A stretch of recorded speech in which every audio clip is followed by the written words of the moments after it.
This is section 5.1, combining functions. And these are the topics we're going to cover. The basics of combining functions are your basic operations on functions, which are addition, subtraction, multiplication, and division. A lot of times in math, it's the symbolism, the notation we have to get used to. Addition is simply the quantity f plus g of x. We can split this into f of x plus g of x. All we're doing is splitting and adding the two functions. Similarly, the quantity f minus g of x is f of x minus g of x. That's subtraction of functions. F times g of x is fg. Notice there's nothing between them. Please make note of this because we're going to look at something later which looks similar to this but is very different. F times g of x is f of x times g of x.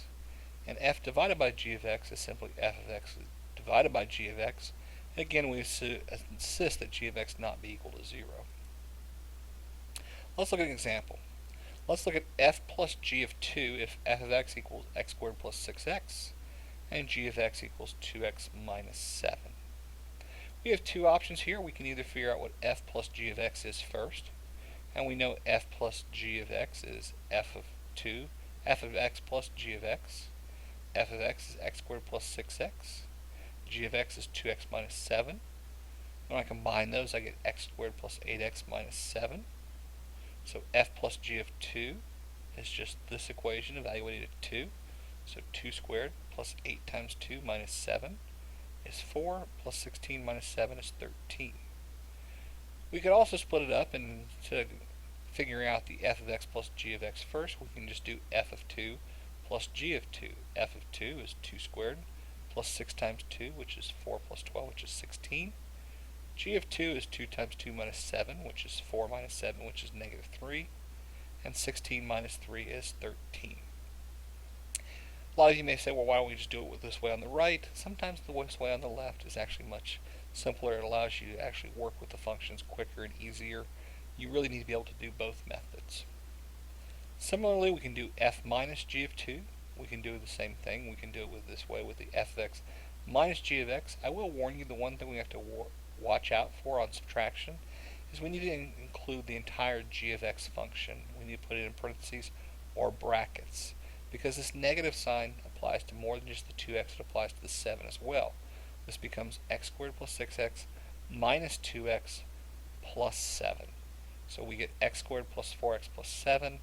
Again, evaluating x equals 2 gives us 19. Again, the same situation here. If we want to evaluate at 2, we get 16 minus a negative 3. It becomes 16 plus 3, which is 19. We have the product. Sometimes this is a lot easier on the product, f of 2 times g of 2. I didn't plug these in here because we already knew what f of 2 was. F of 2 from the previous two examples was 16. G of 2 from the previous two examples was negative 3. So 16 times negative 3 is negative 48. In this case, this is much simpler to do than this other way, because if I do f of x times g of x, I actually have to FOIL my two binomials. I get x squared plus 6x times 2x minus 7, and that reduces to 2x cubed plus 5x squared minus 42x. Again, we can evaluate this at 2. And again, you'll wind up with the same answer. However, you do need to know both methods, because sometimes this method is a lot quicker. Sometimes this method sets you up for things to be a lot quicker down the road. And finally, our division. Again, in this case, this method's quicker because we already know what f of 2 and g of 2 are. So this is just 16 divided by negative 3, which is negative 16 thirds. This one we actually do the long way. We plug 2 into each of these functions, and again we get the 16 divided by negative 3. Again, this is just notation. Don't get lost in the notation. Get very familiar with it and comfortable with it. Composition of functions. This is the one that looks like multiplication. This is f of g of x. It's read f of g. It's f with this little circle between it, then the g. It kind of looks like fog. The way we rewrite this is f with the g of x inside of it. Okay? Let's look at examples of this. F of g of 2, that's f of g of x. And instead of g of x here, I'm going to plug in 2x minus 7, because that's what g of x equals. So f of 2x minus 7, well, f was x squared plus 6x. And instead of x, I have 2x minus 7, so this is 2x minus 7 squared plus 6 times 2x minus 7. You're going to just FOIL this out. You get 4x squared minus 28x plus 49 plus 12x minus 42, which reduces to 4x squared minus 16x plus 7. And we evaluate this at 2. We get negative 9. This one's a little bit more interesting, and this is the one I want you to focus on, the f of g of 2. The g of 2 we already know is negative 3. So f of g of 2 is simply f of negative 3. And now we evaluate f at negative 3. This becomes negative 3 squared plus 6 times negative 3. So positive 9 minus 18 is a negative 9. Again, same answers both ways. Let's see how this applies when we do tables numerically. Remember, we've done symbolically. We want to look at tables. We're going to also look at graphing.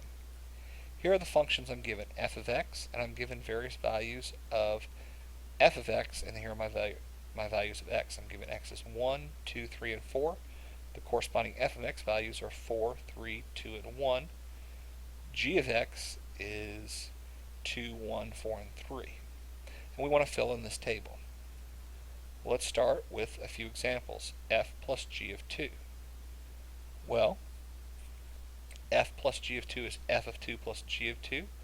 F of 2 is 3, g of 2 is 1, 3 plus 1 is 4, so I'm filling in the table here. F divided by g of 2 is f of 2 over g of 2. Again, f of 2 is 3, g of 2 is 1, so 3 divided by 1 is 3. F of g of 2, again, we're going to rewrite this as f of the quantity of g of 2. G of 2, we already said, was 1. So what's f of 1? Well, f of 1, according to our table, here's x equals 1. F of 1 would be 4. Let's look at another column, some more examples. Let's look at f minus g of 3. This is just f of 3 minus g of 3. F of 3 is 2. G of 3 is 4. 2 minus 4 is negative 2. F of g of 3 is f of 3 times g of 3, which is 2 times 4, which is 8. And again, the interesting one, f of g of 3 is f of the quantity g of 3. G of 3, again, is just 4, and f of 4 on our table is 1. Here, which you can also see in your handouts, are all of the table filled in. We can also evaluate combinations of functions graphically. Here, I'm given this red line is my f, the green line is our g. And I want to find f plus g of 2. F of 2 is 5. G of 2 is 0, so 5 plus 0 is 5. F minus g of 2 is 5 minus 0, which is 5. F times g of 2 is 5 times 0, which is 0. F divided by g of 2 is 5 divided by 0, which is undefined. And finally, f of g of 2 is f of g of 2. G of 2 is 0. F of 0 is 1. So g of 2 is 0.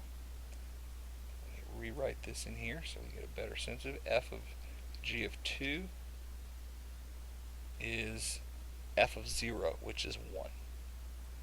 And again, we need to be able to use both the tables and the graphs.